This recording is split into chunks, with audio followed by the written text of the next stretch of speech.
इस वक्त की बड़ी खबर आ रही है दिल्ली से।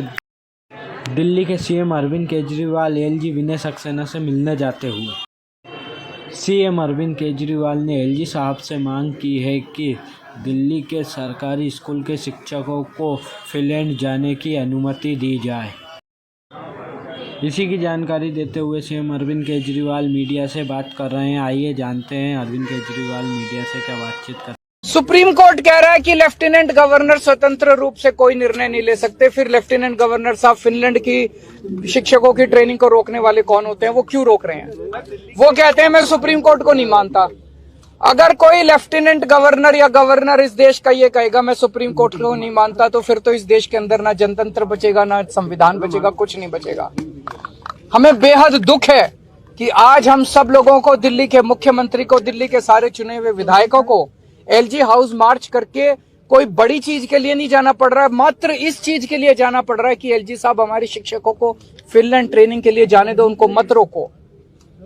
अगर दिल्ली का चुनाव हुआ, दिल्ली के 2 करोड़ लोगों ने वोट डाल के अपने मुख्यमंत्री को चुना, 70 में से 62 सीट दी, वो मुख्यमंत्री अगर अपने शिक्षकों को फिनलैंड ट्रेनिंग नहीं भेज सकता तो फिर क्या फायदा है ऐसे चुनाव का और क्या फायदा है जनतंत्र का?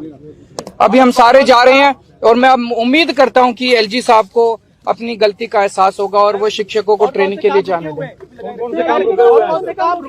बहुत सारे काम इन दिनों में एलजी साहब ने, जैसे मैंने अभी आपको दिखाया, एलजी साहब ने दिल्ली में योगा क्लासेस रोक दी। बताओ, योगा क्लासेस रोकने से एलजी साहब को क्या फायदा हुआ? 17,000 लोग डेली योगा करते थे, मैं उनको फ्री में योगा कराता था।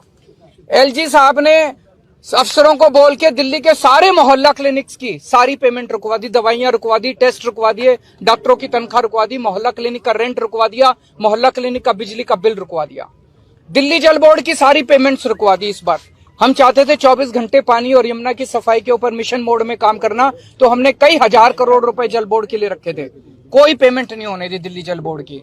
एलजी साहब ने डीटीसी के बस मार्शल, जो हमने महिलाओं की सुरक्षा के लिए बस मार्शल लगाए हैं डीटीसी की बसों में, उनकी 3 महीने से पेमेंट नहीं होने दी।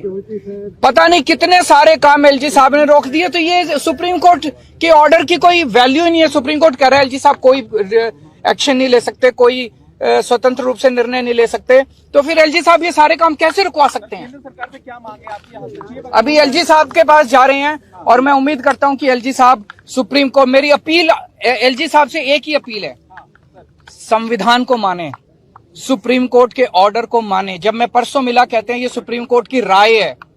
मैं एलजी साहब से कहूंगा एक अच्छा एडवाइजर रखें जो संविधान समझता हो और जो कॉन्स्टिट्यूशन और सुप्रीम कोर्ट को समझता हो।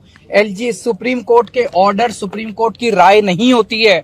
सुप्रीम कोर्ट के ऑर्डर सबके ऊपर बाध्य होते हैं, बाइंडिंग होते हैं। सीधे यहीं से चल रहे हैं।